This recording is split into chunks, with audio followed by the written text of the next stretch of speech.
Assalamualaikum warahmatullahi wabarakatuh. Halo teman-teman, kembali lagi bersamaku.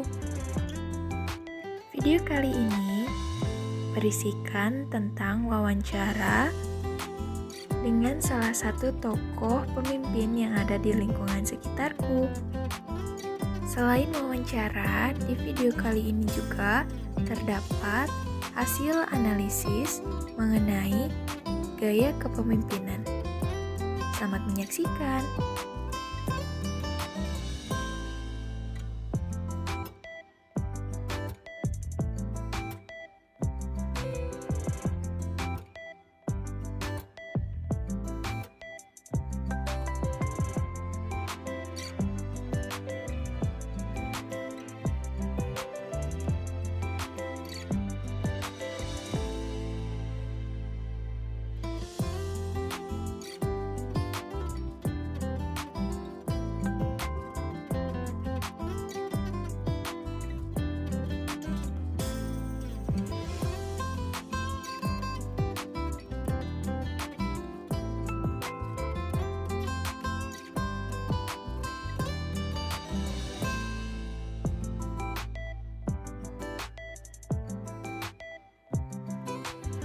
Pertanyaan yang pertama, menurut Bapak sebagai pemimpin, apa arti kepemimpinan bagi Bapak?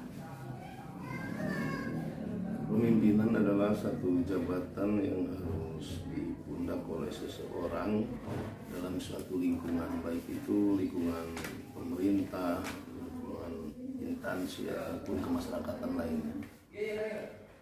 Ya, Bapak, untuk pemimpin sendiri, seperti apa sih menurut Bapak kepemimpinan yang baik itu?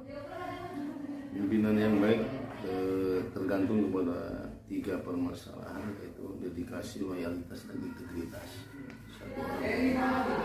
Ya. Nah, Bapak, kan Bapak ini seorang pemimpin ya. Adakah tokoh pemimpin yang membuat Bapak kagum, yang menjadi sosok panutan bagi Bapak? Seperti itu mungkin Bapak? Untuk masa kemerdekaan Indonesia pertama, mungkin saya kagum dengan Bapak Insinyur Soekarno, pendiri negara Republik Indonesia ini. Dan untuk yang kedua, mungkin di masa sekarang ini kepemimpinan Jokowi yang berasal dari bawah tapi cukup membuat Indonesia yang lebih maju. Baik, Bapak. Nah, apa yang kan Bapak sekarang telah menjadi seorang pemimpin di instansi kelurahan atau desa ya Bapak. Nah, apa sih tantangan terbesar yang terjadi gitu di bawah kepemimpinan Bapak yang Bapak jalani sama saat ini menjadi kepala desa seperti itu Bapak? Tantangan untuk seorang kepala desa menyesuaikan antara kebijakan pemerintah baik dari pusat, provinsi ataupun kabupaten, apakah kebijakan itu bisa disesuaikan dengan kebijakan di lingkungan masyarakat desa kita, dan mungkin arahnya gimana kita mengapresiasi aturan itu agar masyarakat bisa mengerti, paham, dan bisa melaksanakan aturan pemerintah. Ya. Nah, dengan cara apa Bapak biasanya mengatasi permasalahan yang timbul dalam kepemimpinan Bapak? Pertama, kita sebenarnya kalau ada masalah di desa, ada yang antisipasi awal itu preventif, terus afektif, dan kognitif. Yaitu preventif, sebelum ada permasalahan kita sudah antisipasi pelaksanaan ketika timbul permasalahan dan penyelesaian permasalahan itu. Ya, jika dilihat dari segi pendidikan seperti itu Pak, adakah program yang akan Bapak laksanakan, sedang Bapak laksanakan atau sudah dilaksanakan mengenai pendidikan itu sendiri Pak yang ada di masyarakat? Pendidikan dasar, basic awal itu memang kita kembali ke SDM atau sumber daya manusia yang ada di lingkungan kita. Kita dari mulai pendataan, analisa, presentase mungkin berapa persen pendidikan yang dasar SD, SMP, SMA sampai perguruan tinggi itu yang menjadi dasar awal kita bisa menerapkan aturan. Kita berpresentase segimana tingginya respon masyarakat karena dasar pendidikan mereka itu yang disesuaikan. Ya, untuk programnya sendiri Bapak, adakah program dari Bapak mungkin? Untuk program saya untuk masalah kepemimpinan itu, contoh kita mendidik seorang RT RW dengan satu aturan kerja, skill kerja, termasuk disiplin kerja dia. Itu salah satu terobosan saya, mendidik masyarakat dari mulai RT RW, bagaimana caranya mendisiplinkan mereka dengan situasi yang ada sekarang, dengan perkembangan kemajuan sekarang, itu yang jadi tanggaan. Ya. Nah, melihat dari tadi ya Pak, dari segi kependidikan dari masyarakat ini, menurut Bapak apa pendapat Bapak mengenai pendidikan yang ada di masyarakat, Pak? Jelas pendidikan menjadi tolak ukur keberhasilan seseorang dalam memimpin.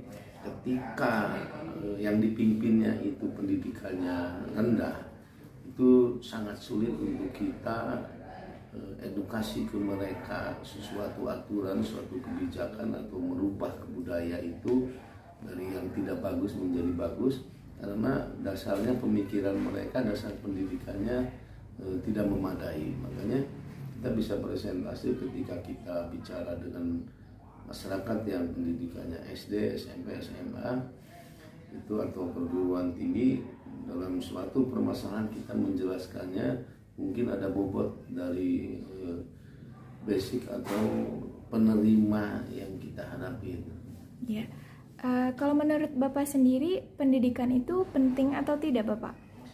Sangat penting sekali dalam segala hal, baik itu dalam kemasyarakatan, dalam segi budaya, ekonomi ataupun teknologi, menjadi tolak ukur dan barometer pendidikan masyarakat itu. Ya. Nah, apa yang menjadi harapan Bapak bagi pendidikan di masyarakat Bapak, ataupun lebih jauhnya lagi harapan bagi pendidikan bangsa Indonesia sendiri, Pak?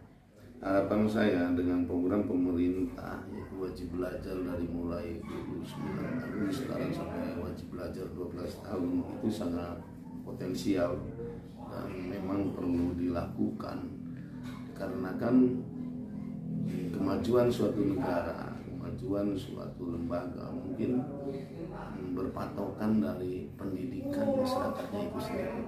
Ya. Terakhir Bapak, apa yang menjadi harapan Bapak untuk seluruh pemimpin yang ada di Indonesia? Harapan saya kepemimpinan pada semua yang mempunyai jabatan, baik dari mulai RT sampai presiden. Jadi ada kebijakan dari kepemimpinan itu yang selalu berpihak kepada masyarakat, kepentingan umum, keadilan dan kemanusiaan itu. Setelah melakukan wawancara, dapat disimpulkan bahwa Bapak Usep ini memiliki gaya kepemimpinan demokratis, yang mana gaya ini mengusung konsep demokrasi. Pemimpin yang demokratis mau untuk selalu berdiskusi dengan anak buahnya sebelum mengambil keputusan. Hal ini didukung dengan pernyataan beliau saat menjawab pertanyaan mengenai cara menghadapi suatu permasalahan. Beliau mencoba mengambil masukan dari setiap anak buahnya agar mampu mendapatkan keputusan yang terbaik dan paling banyak didukung. Nah, cukup sekian untuk video kali ini. Terima kasih sudah menonton. Semoga bermanfaat bagi teman-teman semua. Wassalamualaikum warahmatullahi wabarakatuh. Selamat berjumpa di video-video selanjutnya.